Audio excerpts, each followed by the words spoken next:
उठाकर देखो, ये दौर ऐसा दौर है, उस वक्त के जो बादशाह थे बहादुर शाह जफर, मुगलिया सल्तनत के आखिरी बादशाह बहादुर शाह जफर, क्या हुआ? हिंदुस्तान का तख्त और ताज बिखर गया, ताराज हो गया। क्यों हुआ? रात भर मुशायरा होता था, इनके महल के अंदर लड़कियां नाचती थी नीम बरहना कपड़े पहनकर, फिर सुबह तक मुशायरा होता था, सुबह में बदहवास होके सोते थे।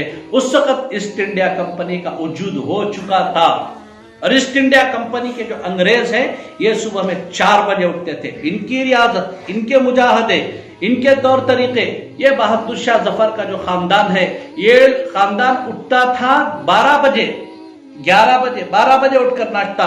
जब 12 और 11 बजे इनका नाश्ता होता था, उस वक्त अंग्रेज अपना आधा काम कर चुके होते थे।